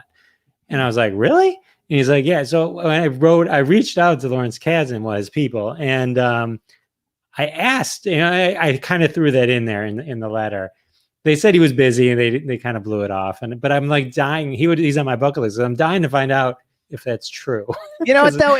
You just got to keep going. So like when I first started the show, I always wanted Clifton Collins Jr. on because I'm like always been a big fan and I love a lot of the movies that he's in. And I probably asked him every 6 months for like 5 years to come on the show. And then finally, like it's like he paid attention to it, or I don't know what, or maybe we got bigger and he saw who we had on the show and he said, sure, I'd love to come on and do it. He came on and he was a fabulous guest and we had a great time. So my whole thing is never give up with it, because as you grow, eventually they come to you, because we have all kinds of people come back to us. I'm sorry that we didn't have this show 30 years ago, because Betty Davis was a good friend of mine. And Betty Davis would have come on our show, which would have made our ratings go up through the roof. Also, Burt Reynolds would have come on, and who else? I knew all the legends of Hollywood. I grew up with them. They're older than I, but I knew them as a kid. Jane Russell, I interviewed. She would have come on our show. So our show would have really been star-packed.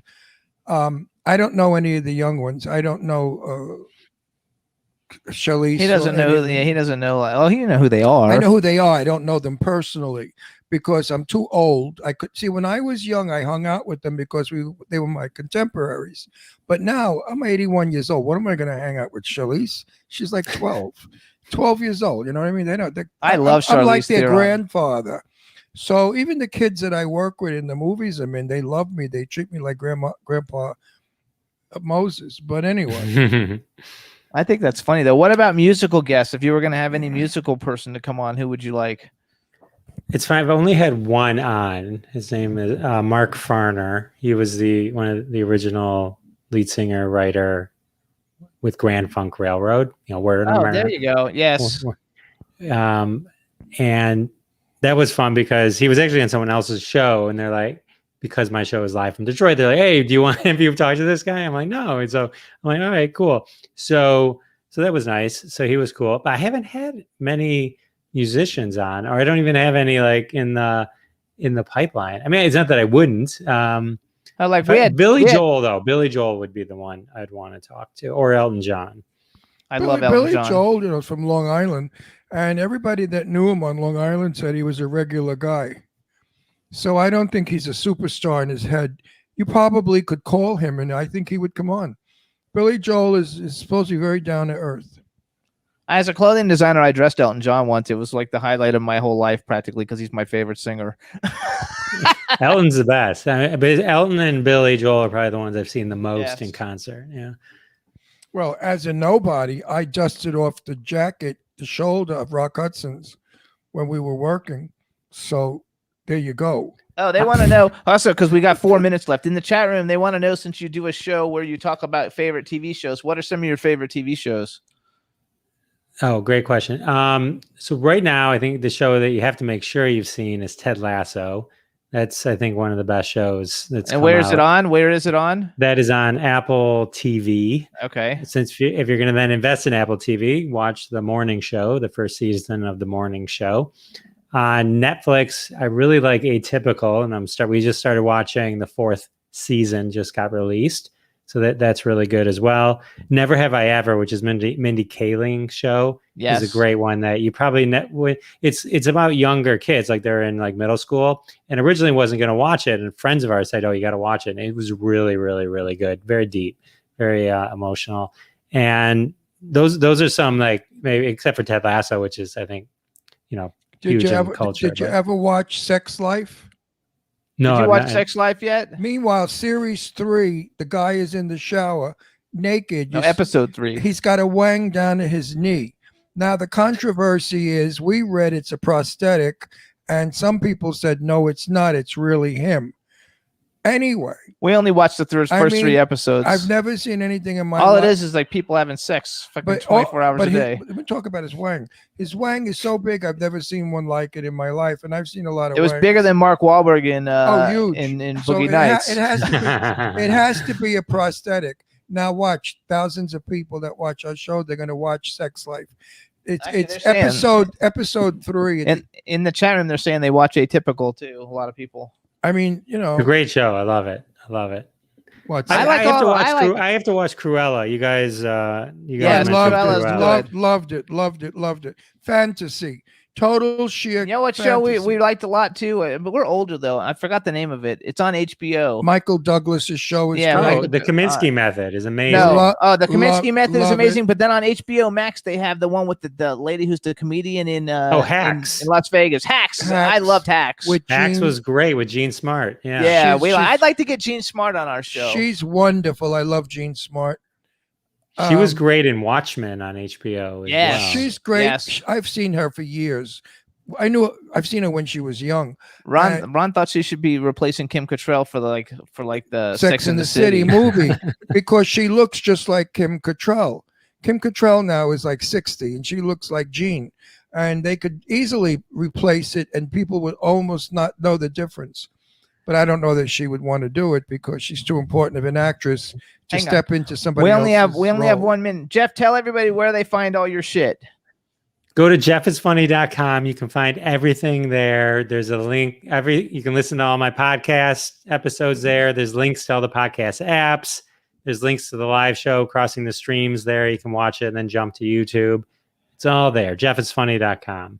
And there's Twitter. What's Big Macher? What Macher? How do you pronounce it? Macher. It was an old nickname. It's Yiddish. Macher means big shot. Okay. So, You're Jewish? yes. Oh, I didn't know that. Okay, so if you No, I follow like- him now on I that like Big you Shot. better. Follow Now- him on that Big Shot on Twitter. You're Mushbuka now. Or Jeff Dwoskin Show. You guys, his Instagram is Jeff Dwoskin Show because we're out of time, everybody. So follow his shows, watch his shows live from Detroit, the Jeff Dwoskin Show. He's got Crossing the Streams. He's a cool guy. Follow him in on his social media. And we want to thank you for coming on the show and sharing with us. And that's about it, everybody. So thank you so much, Jeff Dwoskin, everybody. Thank you so much for having me. Appreciate it. And brush your teeth a couple of times a day, so when you're my age, you'll still have them. Take care, Jeff. Thanks, See you Jeff. again. Thank you so much. Bye All right, now. everybody. We want to thank everybody in the chat room for joining us. We had a great time. Hope you guys did too. And we'll see you guys next week. Bye, everybody. Next week, and I will be shaving. Hi, Goddess. Hi, Goddess. Goddess is in there. Bye. Goddess, how are you, honey? Jimmy, J, J, J, J, This is MC Alfred. I'm just chilling, Jimmy Star, yo, sitting down and designing. Where every man in my thinking, what are we gonna be wearing? Yo, I'm a Liverpool MC, you can't test me. Big up the girls inside the party. Let's get down to crazy Jimmy. Big up myself, the known as Alfred, the one and only, the Turkish MC. always love the clothes of Jimmy. Bitch, I'm your one I wanna be. Jimmy Star, new celebrity. We'll take you.